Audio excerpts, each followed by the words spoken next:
Dasar Penyusunan dan Penyajian Laporan Keuangan Syariah atau disingkat dengan KDPPLK Syariah merupakan pengaturan akuntansi yang memberikan konsep yang mendasari penyusunan dan penyajian laporan keuangan atas transaksi syariah.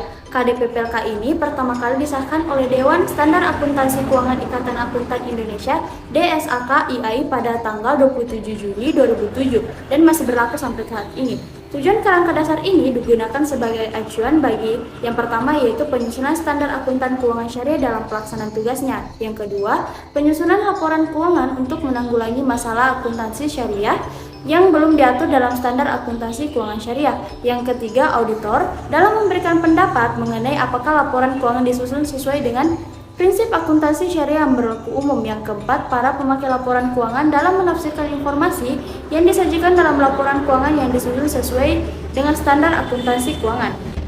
Selanjutnya, aspek yang terkait dengan transaksi syariah. Aspek yang pertama yaitu paradigma transaksi syariah. Transaksi syariah didasarkan paradigma dasar bahwa alam semesta diciptakan oleh Allah Subhanahu wa taala sebagai amanah atau kepercayaan ilahi dan sarana kebahagiaan hidup bagi seluruh umat manusia. Aspek kedua yaitu asas transaksi syariah.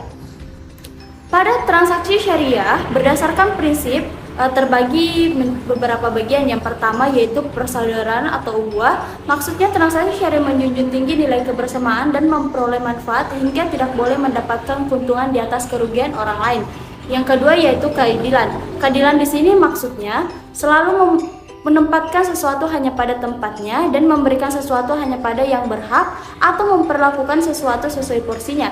Realisasi prinsip ini dibingkai aturan muamalah, melarang adanya unsur riba atau bunga, tidak salim, tidak mengandung unsur judi atau bersifat spekulatif atau untung-untungan, unsur ketidakjelasan, manipulasi, eksploitasi. Haram atau segala unsur yang dilarang tegas dalam Al-Quran, As-Sunnah dan Ijma. Yang ketiga yaitu kemaslahatan, maksudnya segala bentuk kebaikan dan manfaat yang berdimensi duniawi dan ukrawi, materi, spiritual. Ada dua unsur yaitu halal dan thayyib. Yang keempat yaitu keseimbangan, tawasun, maksudnya keseimbangan antara aspek material dan spiritual, antara aspek privat dan publik, antar sektor keuangan dan sektor real, antar bisnis dan sosial, serta antar aspek pemanfaatan dan pelestarian. Yang kelima yaitu universalisme. Maksudnya secara esensi dapat dilakukan oleh untuk semua pihak dan berkepentingan tanpa membedakan suku, agama, ras, dan golongan sesuai dengan semangat kerahmatan semesta. Karakteristik transaksi syariah. Implementasi transaksi yang sesuai dengan paradigma dan asas transaksi harus memenuhi karakteristik dan persyaratan, yaitu satu, transaksi harus dilakukan berdasarkan prinsip saling paham dan saling ridha. Yang kedua, prinsip kebebasan transaksi diakui sepanjang objek halal dan thayyib. Yang ketiga, uang hanya berfungsi sebagai alat tukar dan satuan pengukur nilai. Yang keempat, tidak mengandung unsur riba. Yang kelima, tidak mengandung unsur kezaliman. Yang keenam, tidak mengandung unsur masyir. Yang ketujuh, tidak mengandung unsur gharar. Yang kedelapan, tidak mengandung unsur haram. Yang kesembilan, tidak mengandung prinsip waktu adalah uang. Yang ke-10, transaksi dilakukan berdasarkan satuan perjanjian yang jelas dan benar. Yang ke-11, tidak ada distorsi harga melalui rekayasa permintaan. Yang ke-12, tidak mengandung unsur kolusi dengan suap penyuap. Pemakai laporan keuangan syariah meliputi yang pertama yaitu investor. Yang kedua, pemilik dana guard. Yang ketiga, pemilik dana syirkah temporer. Yang keempat, pemilik dana titipan. Yang kelima, pembayaran dan penerimaan zakat, infak, sedekah, dan wakaf. Yang keenam, pengawas syariah. Yang ketujuh, karyawan. Yang kedelapan, pemasok dan mitra usaha lainnya. Yang kesembilan, pelanggan. Yang kesepuluh, pemerintah. Yang ke-11 masyarakat. Adapun tujuan laporan keuangan adalah untuk menyediakan informasi menyangkut posisi keuangan, kinerja serta perubahan posisi keuangan suatu entitas syariah yang bermanfaat bagi sejumlah besar pemakai dalam pengambilan keputusan ekonomi. Bentuk laporan keuangan entitas syariah terdiri atas 1. Laporan keuangan entitas syariah disajikan sebagai neraca. Yang kedua, informasi kinerja entitas disajikan dalam laporan laba rugi. Yang ketiga, informasi perubahan posisi keuangan entitas syariah yang dapat disusun berdasarkan definisi dana seperti sumber daya keuangan, modal kerja, aset, likuid, dan kas. 4. Informasi lain seperti laporan penjelasan tentang pemenuhan posisi sosial entitas syariah merupakan informasi yang diatur secara khusus tetapi relevan bagi pengambilan keputusan sebagai besar Penggunaan laporan keuangan. Yang kelima, catatan dan schedule. Tambahan merupakan penampungan dari informasi tambahan yang relevan termasuk pengungkapan tentang risiko dan ketidakpastian yang memenuhi entitas. Asumsi dasar dipengaruhi oleh 2 poin. Poin yang pertama yaitu dasar akrual. Laporan keuangan yang disusun atas dasar akrual memberikan informasi kepada pemakai tidak hanya transaksi masa lalu yang melibatkan penerimaan dan pembayaran kas, tetapi juga kewajiban pembayaran kas di masa depan serta sumber daya yang mempresentasikan kas yang akan diterima di masa depan. Poin kedua yaitu kelangsungan usaha. Laporan keuangan biasanya disusun atas dasar asumsi kelangsungan usaha entitas syariah dan akan melanjutkan usahanya di masa depan. Selanjutnya yaitu karakteristik kualitatif informasi keuangan syariah. Memiliki ciri-ciri yang membuat informasi dalam laporan berguna bagi pemakai. Yang pertama yaitu dapat dipahami. Pemakai diasumsikan memiliki pengetahuan yang dapat memadai tentang aktivitas ekonomi dan bisnis. Yang kedua yaitu relevan. Relevan di sini memiliki kemampuan untuk mempengaruhi keputusan ekonomi pemakai dengan membantu mereka mengevaluasi masa lalu, masa kini, dan masa depan. Yang ketiga yaitu andal. Dikatakan andal apabila bebas dari pengertian yang menyesatkan, kesalahan materi, dan disajikan dengan jujur. Yang keempat, dapat dibandingkan.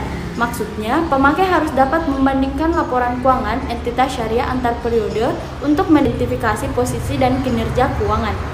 Pernyataan Standar Akuntansi Keuangan 101 Penyajian Laporan Keuangan Syariah selanjutnya disebut PSAK 101 menetapkan dasar penyajian laporan keuangan bertujuan umum untuk entitas syariah. Pernyataan ini mengatur persyaratan penyajian laporan keuangan, struktur laporan keuangan, dan persyaratan minimal isi laporan keuangan dan transaksi syariah. Dalam laporan keuangan entitas syariah memiliki beberapa komponen. Yang pertama yaitu laporan posisi keuangan pada akhir periode, yang kedua laporan laba rugi dan penghasilan komprehensif lain selama periode, yang ketiga laporan perubahan ekuitas selama periode, yang keempat laporan arus kas, yang kelima laporan sumber dan penyaluran dana zakat, yang keenam laporan sumber dan penggunaan dana kebajikan, yang ketujuh catatan atas laporan keuangan berisi ringkasan kebijakan akuntansi penting dan informasi penting penjelasan lain. Yang kedelapan, informasi komparatif mengenai periode sebelumnya. 9. Laporan posisi keuangan pada awal periode komparatif atau kebijakan retrospektif. Kas adalah kekayaan atau yang bisa digunakan untuk membayar kegiatan operasional perusahaan atau dapat digunakan untuk membayar kewajiban saat ini. Kas memiliki sifat aktif tapi tidak produktif dan tidak memiliki identitas kepemilikan, sehingga mudah dipindah tangankan. Yang pertama yaitu, uang tunai ini adalah uang yang bisa digunakan dalam bentuk wujud kertas dan logam yang berlaku untuk pembayaran. Kedua yaitu traveler's check. Ini adalah cek yang dikeluarkan oleh bank umum di mana bisa digunakan untuk melayani pihak nasabah yang ingin melakukan perjalanan atau traveling dalam waktu tertentu dengan jarak yang jauh. Yang ketiga yaitu wesel pos. Yang dimaksud dengan wesel pos adalah dokumen yang bisa digunakan sebagai uang tunai ketika sewaktu-waktu ingin digunakan. Yang keempat yaitu cek. Cek adalah sebuah dokumen yang bisa diterima sebagai pembayaran dari pihak lain, uang perusahaan yang memang tersimpan di dalam bank yang bisa diambil sewaktu-waktu, bisa dikategorikan sebagai uang kas dan setara kas. Kasir cek. Yang dimaksud dengan kasir cek adalah cek yang dibuat dan juga ditandatangani oleh suatu bank, di mana bisa ditarik oleh bank tersebut untuk melakukan pembayaran pada pihak lainnya. Untuk membedakan kas dengan aset lain, Anda dapat melihatnya dengan memahami karakteristik atau ciri-cirinya, yaitu yang pertama aset perusahaan yang paling liquid, kedua standar pertukaran yang paling umum, ketiga dapat menjadi basis perhitungan dan pengukuran. Akuntansi kas adalah metode akuntansi yang dapat digunakan untuk melacak pendapatan dan pengeluaran perusahaan, organisasi maupun industri bisnis lainnya. Akuntansi terhadap kas untuk menampung transaksi yang menyangkut kas dalam perusahaan diselenggarakan akun atau rekening berikut. Yang pertama yaitu kas atau bank, digunakan untuk menampung transaksi penerimaan dan pengeluaran kas melalui kasir atau di dalam perusahaan, termasuk penerimaan dari dan pengeluaran. atau setoran tunai ke bank. Kedua yaitu kas kecil, merupakan sejumlah dana yang dibentuk khusus untuk pengeluaran yang bersifat rutin dan relatif kecil jumlahnya. Kas kecil yang jumlahnya dibatasi itu secara periodik atau setiap uang kas kecil hampir habis diisi kembali. Ketiga yaitu selisih kas, digunakan untuk menampung perbedaan jumlah fisik kas berdasarkan kas opname dengan jumlah kas menurut catatan pembukuannya. Hal ini bersifat sementara saja sebelum sebab terjadinya selisih ditemukan. Meskipun dasar akuntansi, Akural memberikan pandangan jangka panjang yang lebih baik tentang keuangan perusahaan. Metode kas memberikan manajemen gambaran yang lebih baik tentang uang tunai yang mereka miliki. Dari sudut pandang pajak, terkadang menguntungkan bagi bisnis baru untuk menggunakan metode akuntansi kas. Dengan begitu, pencatatan penghasilan dapat ditunda hingga tahun pajak berikutnya, sementara biaya dihitung segera. Penerimaan kas dari penjualan tunai, yaitu yang pertama penerimaan kas dari over the counter saleh, kedua penerimaan kas dari put salwa, ketiga penerimaan kas dari kredit card saleh. Mungkin bertanya-tanya tentang apa fungsi pengeluaran kas malam perusahaan. Diikuti dari berbagai sumber berikut ini berbagai fungsi dan aktivitas pengeluaran kas yang dilakukan perusahaan. Yang pertama yaitu mendanai aktivitas operasional perusahaan, kedua menandai aktivitas investasi, ketiga pembayaran utang pada kreditur atau supplier, keempat pembayaran dividen bagi pemegang saham. Bahwa piutang adalah hak perusahaan atau individu atas sejumlah uang dari transaksi penjualan. Nah, dalam memperoleh haknya itu, perusahaan atau individu sebagai kreditur atau pemberi hutang itu memberikan tanggal jatuh tempo kepada debitur untuk dapat melunasi hutangnya. Pada umumnya, piutang ini timbul akibat dari transaksi penjualan barang dan jasa perusahaan, di mana pembayaran oleh pihak yang bersangkutan baru akan dilakukan setelah tanggal transaksi jual beli. Dengan kata lain, bahwa piutang timbul karena adanya pemberian kreditur kepada debitur yang pelunasannya dilakukan secara mengangsur-angsur atau dengan cicilan. Karakteristik atau ciri-ciri dari piutang. Yang pertama itu adanya nilai jatuh tempo seseorang pembeli yang melakukan transaksi dengan cara kredit, bukan hanya membayar sejumlah nilai barang yang telah dibeli, tetapi dia juga bunganya karena dia meminta waktu untuk membayar barang tersebut dengan tempo, sehingga terdapat juga biaya bunga. Kemudian selanjutnya adanya tanggal jatuh tempo. Nah, tanggal jatuh tempo di sini dapat diketahui dari lamanya atau umur piutang. Umumnya penjual itu menggunakan dua jenis pengukuran, yaitu ada bulan dan juga hari. Selanjutnya adanya bunga yang berlaku.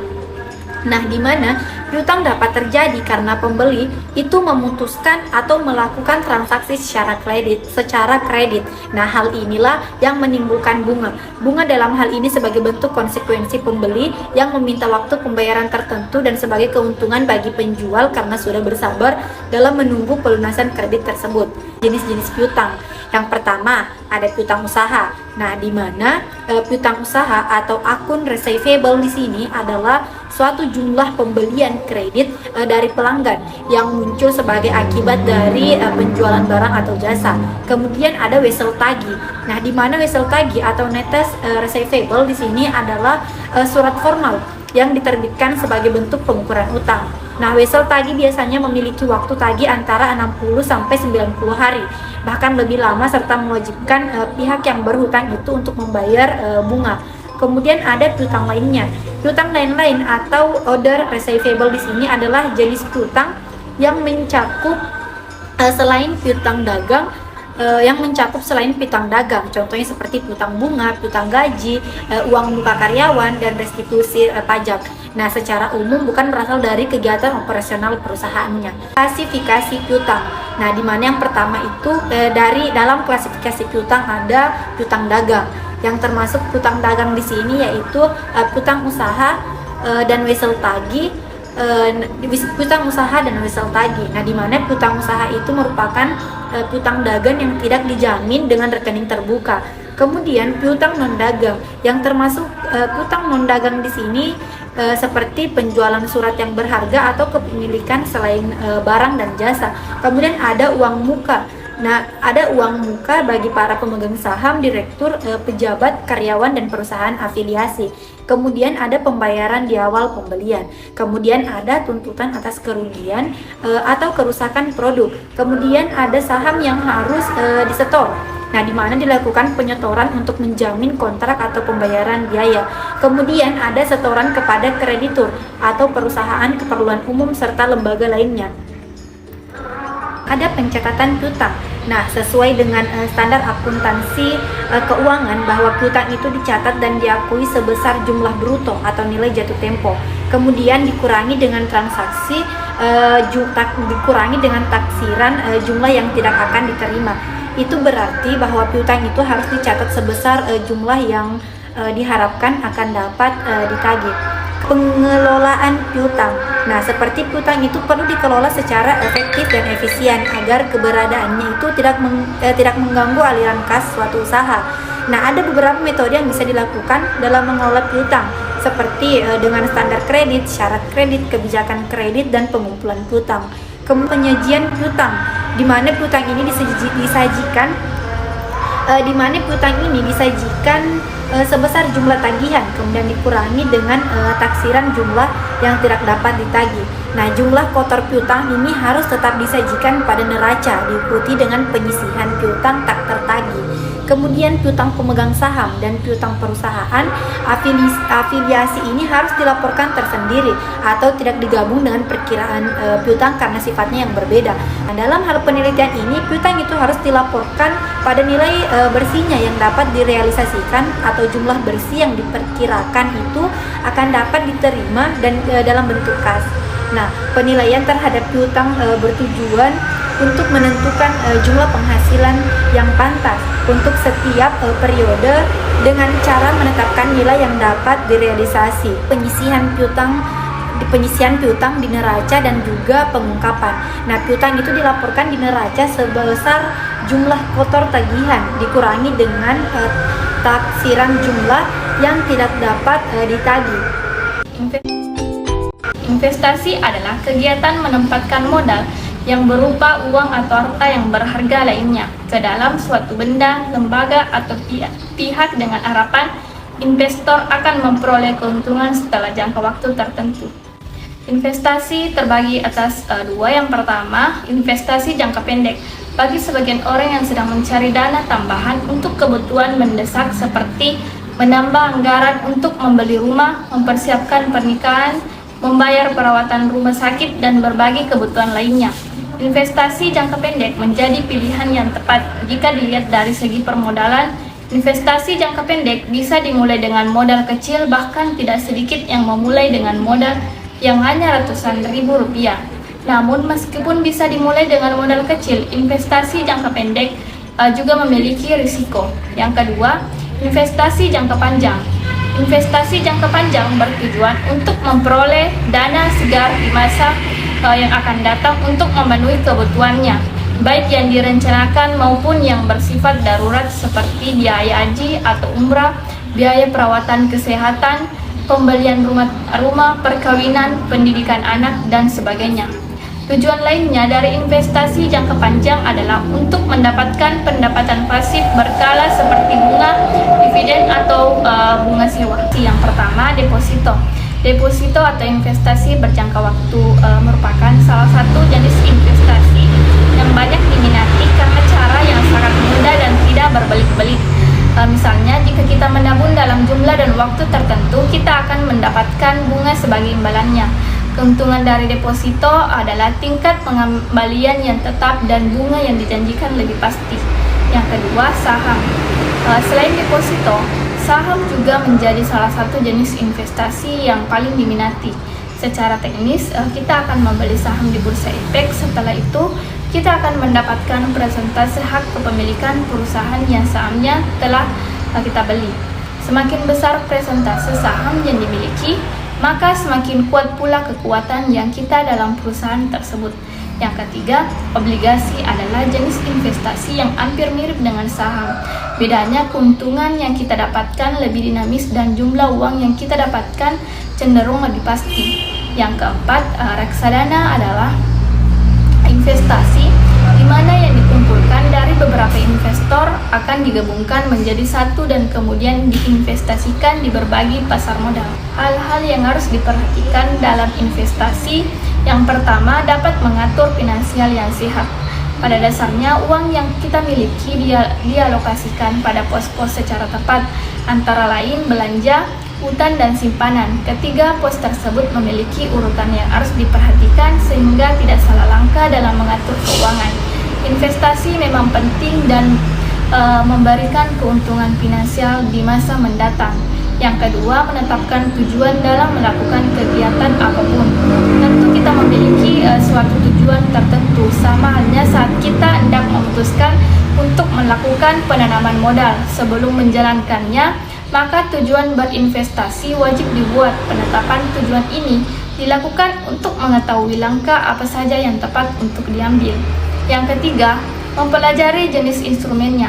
Hal berikutnya yang perlu dipersiapkan adalah mengetahui dan memahami apa saja jenis instrumen penanaman modal. Misalnya, seorang pemula yang belum pernah terjun di bidang ini tentu memiliki banyak pertanyaan. Untuk itu, sebaiknya kita mencari informasi sebanyak-banyaknya tentang berbagai jenis instrumen agar tidak salah pilih. Yang keempat, menentukan jangka waktu. Umumnya, orang melakukan investasi dalam rentang waktu yang lama atau jangka panjang. Hal ini dilakukan untuk mendapatkan keuntungan maksimal. Meski begitu, ketetapan jangka waktu berkaitan erat dengan jenis penanaman modal dan tujuan yang ditetapkan. Penanaman modal di saham untuk dana pensiun sebaiknya memiliki jangka panjang lebih dari 5 tahun. Yang kelima, mengetahui jumlah pemasukan. Sebelum menanamkan sejumlah modal, tentu kita wajib mengetahui berapa banyak pemasukan yang diperoleh setiap bulannya dari jumlah pendapatan tersebut. Pengalokasian dana untuk belanja, wajib pembayaran utang bisa dilakukan dengan tepat. Baru setelah itu, kita dapat menentukan seberapa banyak akan berinvestasi. Kelebihan: 1. Terhindar dari inflasi. 2. Kesempatan mendapatkan penghasilan tambahan. 3. Membantu membangun kesejahteraan. 4. Persiapan masa pensiun. 5. Mempermudah tercapainya tujuan finansial. Adapun kekurangannya: 1. Karena tidak adanya pegawai, maka kita sendiri harus memantau investasi saham tersebut. Kedua, posisi return yang tinggi terkadang juga berpotensi rugi karena salah memilih saham. Yang ketiga, capital loss. Investor menjual saham lebih rendah dari harga beli. Yang keempat, risiko likuidasi. Apabila perusahaan atau perseorangan terbatas yang menjadi tempat kita menanam investasi saham tersebut bangkrut, maka investasi saham kita turut merugi. Persediaan menurut PSAK nomor 14 tahun 2015 adalah aset yang dimiliki untuk dijual dalam kegiatan usaha normal, dalam proses produksi untuk dijual, atau dalam bentuk bahan baku atau perlengkapan yang digunakan dalam proses produksi atau pemberian jasa. Persediaan adalah bagian dari aktiva atau aset lancar yang merupakan aset terbesar dalam perusahaan dagang. Maka persediaan menjadi hal penting dalam perusahaan dagang. Tujuan akuntansi keuangan menurut Render dan Heiser pada tahun 2005 terdapat 4 fungsi persediaan. Yang pertama yaitu mendekapal atau memisahkan beragam bagian proses produksi. Sebagai contoh, jika pemasok sebuah perusahaan berfluktuasi, maka mungkin diperlukan persediaan tambahan untuk mendekapal proses produksi dari para pemasok. Yang kedua itu mendekapal perusahaan dari fluktuasi permintaan dan penyediaan persediaan barang yang akan memberikan pilihan bagi pelanggan. Persediaan semacam ini umumnya terjadi pada pedagang eceran. Yang ketiga yaitu pengambilan keuntungan diskon kuantitas, sebab pembelian dalam jumlah lebih besar dapat mengurangi biaya produksi atau pengiriman barang. Yang keempat yaitu menjaga pengaruh inflasi dan naiknya harga. Persediaan mempunyai peran besar dalam rangka mempermudah atau memperlancar operasi perusahaan. Adapun beberapa tujuan pengelolaan persediaan Yang pertama yaitu menghilangkan risiko keterlambatan barang tiba. Yang kedua, untuk dapat memenuhi kebutuhan atau permintaan. Yang ketiga yaitu menjaga keberlangsungan produksi atau menjaga agar perusahaan tidak mengalami kehabisan persediaan yang mengakibatkan terhentinya proses produksi. Yang keempat, memberikan pelayanan yang sebaik mungkin kepada konsumen dengan tersedianya barang yang diperlukan. Selanjutnya yaitu jenis-jenis persediaan. Yang pertama yaitu persediaan bahan mentah. Maksudnya yaitu persediaan bahan yang belum memuat elemen-elemen di dalam bahan tersebut. Misalnya, pada pabrik furnitur maka bahan mentahnya masih kayu gelondongan. Belum ada penanganan lebih lanjut yang dapat diposting menjadi biaya perusahaan. Yang kedua itu persediaan komponen rakitan. Maksud dari persediaan komponen rakitan di sini sangat mudah dijumpai di industri elektronik maupun otomotif. Setiap pabrik elektronik atau otomotif pasti memiliki pabrik perakitannya sendiri. Dalam sebuah pabrik ada berbagai macam-macam persediaan komponen rakitan seperti sebuah laptop, maka hard disk merupakan persediaan komponen tersebut. Selanjutnya yaitu persediaan bahan pembantu atau persediaan bahan penolong. Maksudnya merupakan sebuah katalisator dari produksi bahan tersebut. Jadi bahan tersebut bukan merupakan bagian atau komponen barang jadi, namun bahan tersebut sangat diperlukan dalam produksi. Keempat yaitu persediaan dalam proses persediaan dalam proses persediaan atau biasa disebut persediaan setengah jadi, yaitu salah satu persediaan yang merupakan keluaran dari tiap-tiap proses, namun masih belum sempurna dan masih harus dilakukan pengelolaan lagi. Yang kelima yaitu persediaan barang jadi. Persediaan barang jadi di sini merupakan barang yang sudah tidak memerlukan pengelolaan lagi, tinggal dipasarkan atau siap dijual, yang berarti semua unsur biaya produksi sudah melekat di barang tersebut. Sistem pencatatan periodik lebih mudah bagi perusahaan yang memiliki sistem yang belum terpadu. Sistem ini sangat sederhana bagi perusahaan kecil yang memiliki sumber daya manusia terbatas dalam hal ketelitian. Karena sistem ini hanya mewajibkan accounting untuk mencatat penjualan yang sama dengan bukti transaksi. Jadi setelah transaksi penjualan dan pembelian sudah dilaksanakan pada akhir bulan, accounting wajib untuk opname persediaan yang masih di gudang untuk mengetahui sisa persediaan setelah adanya transaksi jual beli selama satu periode pencatatan. Prosedur yang harus dilakukan oleh accounting pertama yaitu mencatat persediaan yang ada di gudang sebelum sistem berjalan. Saat ada transaksi jual beli, accounting dapat memposting transaksi tersebut dan mendebit akun pembelian jika pembelian terjadi. Namun jika penjualan terjadi, maka accounting mengkredit akun pembelian. Setelah akhir periode pencatatan akuntan wajib opname ulang persediaan yang dimiliki perusahaan. Hal ini dilakukan untuk menghitung harga pokok penjualan yang nantinya untuk menghitung laba rugi perusahaan selama satu periode pencatatan. Sistem pencatatan perpetual merupakan salah satu sistem pencatatan yang dicatat secara langsung saat transaksi tersebut berlangsung. Semua akun langsung dapat diketahui pada saat transaksi berlangsung. Maka dari itu, accounting harus menjurnal akun harga pokok dalam posting transaksi pembelian ataupun penjualan. Sistem pencatatan ini lebih rumit dibandingkan sistem pencatatan periodik karena accounting wajib memasukkan jurnal harga pokok berarti accounting harus memiliki dana harga pokok. Maka dari itu, perusahaan retail sangat jarang memiliki pencatatan persediaan dengan sistem perpetual. Metode penilaian persediaan. Kalau di metode pencatatan persediaan, Anda fokus pada pencatatan barang persediaan yang masuk dan keluar. Kalau di penilaian persediaan, Anda akan menghitung harga pokok penjualannya. Ada 3 metode penilaian persediaan, yaitu FIFO, LIFO, dan FO. Liabilitas merupakan kewajiban yang harus dibayarkan oleh perusahaan dengan cara mengeluarkan sejumlah dana atau sumber daya ekonomi kepada pihak yang bersangkutan. Pihak tersebut bisa saja berbentuk perorangan, perusahaan lainnya, bank, koperasi, maupun lembaga keuangan lainnya. Sederhananya, menurut catatan akuntansi, liabilitas merupakan utang. Adapun pengertian lain dari liabilitas yang lebih sederhana yaitu suatu kewajiban yang dihitung sama dengan nilai uang dan wajib dibayar oleh perusahaan kepada pihak yang bersangkutan. Pihak yang dimaksud di sini bisa berupa perusahaan, perorangan, koperasi, bank, dan lembaga keuangan yang lainnya. Mengapa perusahaan mempunyai liabilitas? Hal ini karena berkaitan dengan jumlah aset yang dimiliki. Apabila suatu perusahaan memiliki aset yang tidak cukup banyak, maka mereka mengambil liabilitas agar usahanya dapat berkembang jauh lebih maksimal. Selain itu, utang juga memiliki pengaruh terhadap pengeluaran pajak penghasilan atau PPh. Karena pajak yang dikenakan perusahaan merupakan pajak dari penghasilan yang dikurangi dengan utang yang dimiliki. Jenis-jenis liabilitas yang pertama, long term liability atau liabilitas jangka panjang. Jenis liabilitas yang pertama adalah liabilitas yang bersifat jangka panjang. Itu artinya jangka waktu yang ditentukan untuk pembayaran kewajiban tersebut diperkirakan akan berlangsung sampai lebih dari 1 tahun.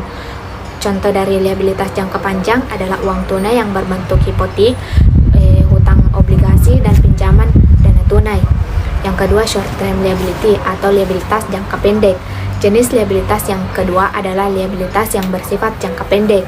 Liabilitas jenis ini kerap kali disebut dengan istilah liabilitas lancar. Hal tersebut bisa diartikan sebagai suatu kewajiban yang diharapkan bisa diselesaikan dalam jangka waktu yang pendek atau lebih dari setahun.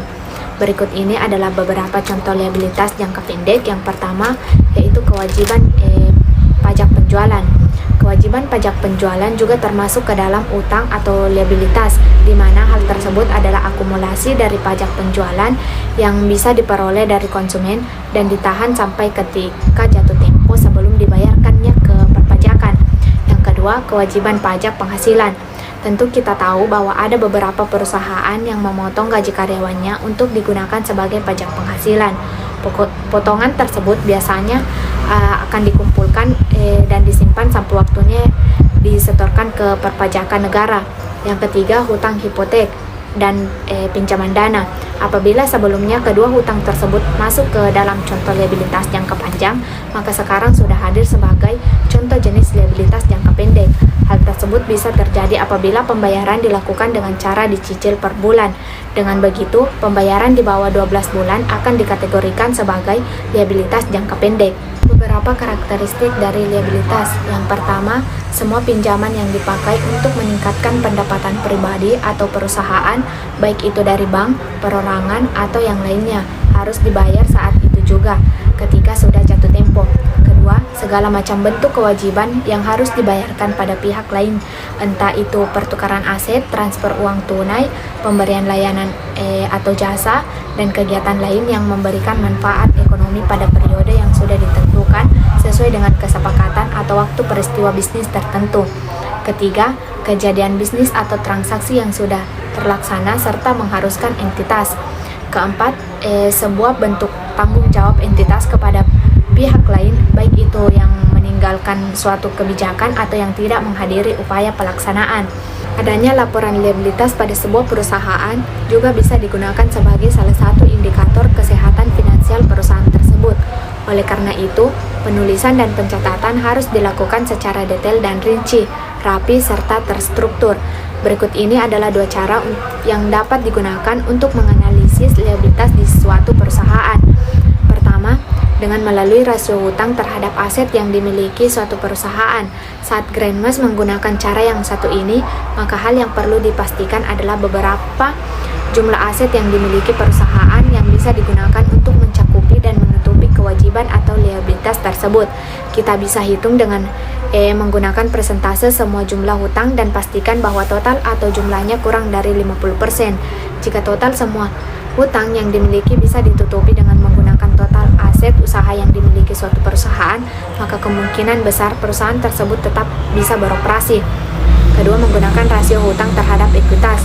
Cara yang kedua yaitu dengan menggunakan rasio utang dengan ekuitas. Di sini kita harus menghitung keseluruhan dari utang dengan ekuitas yang dimiliki oleh perusahaan.